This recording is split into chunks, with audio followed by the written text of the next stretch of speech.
should be a new experience.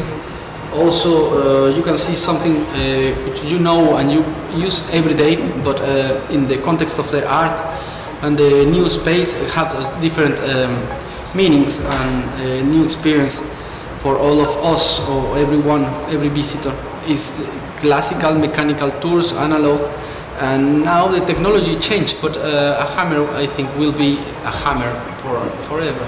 I thought maybe Moises was the first engineer in this history, and I thought it's part of the technology, it's a challenge of humanity, this ambition to transform the nature and technology transformations. I think this piece is part of a portrait maybe of the ambition, the human ambition to transform the nature and to invent instruments, tools to do it.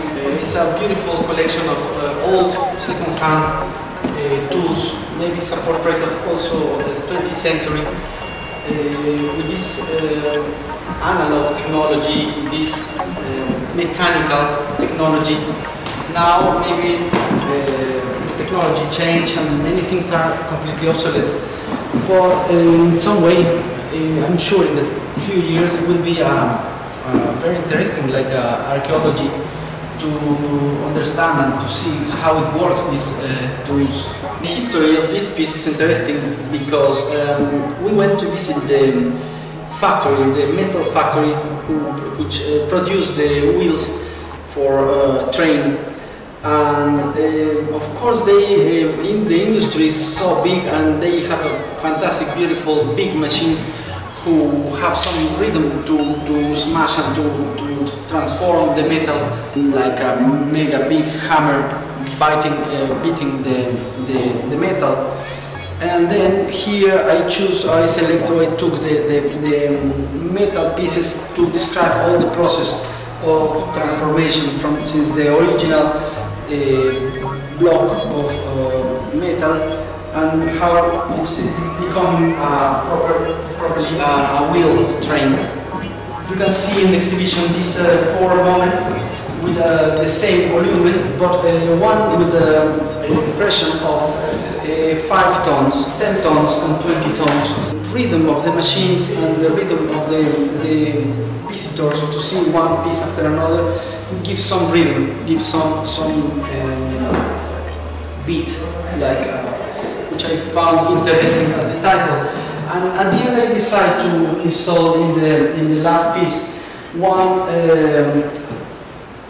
to put some water, to add some plants and 2 small fishes. I like the idea, and I decided to add another subtitle, which is just melody, like this percussive, macho, brutal beat of the transformation of the matter. At the end becomes something just really vulnerable and simple as a normal container. And I like the idea to give some life to this empty space. The title is Melting Point, and I like the idea to produce these vitrines in some way like mineralogy. I like to do some experiments and test materials and test reactions. And this one is just a very simple mechanical and accident to put some ice cubes into some containers and then melt some different metals like aluminium, like bronze or lead. Aquariums or vitrines are the memory of this moment of connection, or when the 2 materials get in contact and how they change the substance and the consistency. Like the water becomes, the ice becomes water and the metal becomes strong again. It's so interesting, the reaction, how curious are the people to work in different way, like not to produce something utilitarian and to produce some artistic objects. And I found it very, very interesting, and we had really a lot of fun. This is another piece, is a project for social housing. It's kind of big maquette of 5 modernist buildings, like a project to be constructed.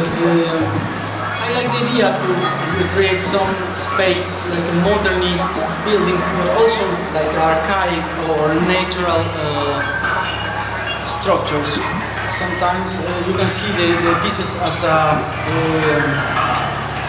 the net of the termites, or maybe like the constructions of the natural constructions in the caverns with the stalactites and stalagmites. The idea to construct it or to use bricks was important for me in order to transform the idea of the classic materials, usual, normal material like the bricks.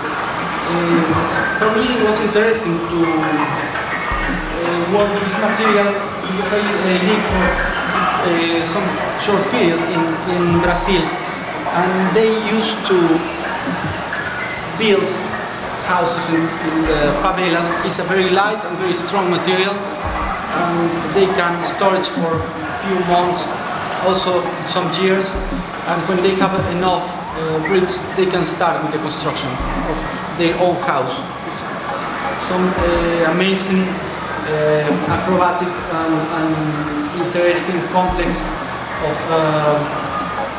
organic architecture. And I try to use all these references to build this, to create this piece. This piece is named 9 Types of Terrain, which is based on one of the chapters of The Art of the War from Sun Tzu. And he described the 9 situations in the war, and described the space not as a topographical thing, described the space as a fluid of energy. And then I really enjoyed this idea, and I produced this game, very common, like the domino effect. And you can see 9 different configurations of bricks falling down and doing some chain reaction. I prefer especially the one with the bricks falling down and going to find the water, because I thought it's in some way like a very instinctive an instinct of the animals or the human to live around the water. I like the other one, which is the chain reaction. You can see how the bricks are coming and divided in the energy in 2, 3, 4, and doing some multiples like 2, 4, 8, 16, and doing some big crash.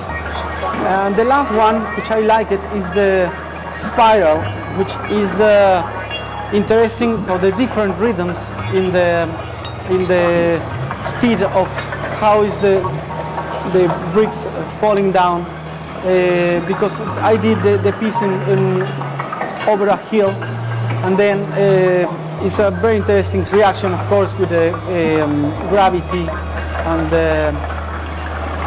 produce some changes of speed.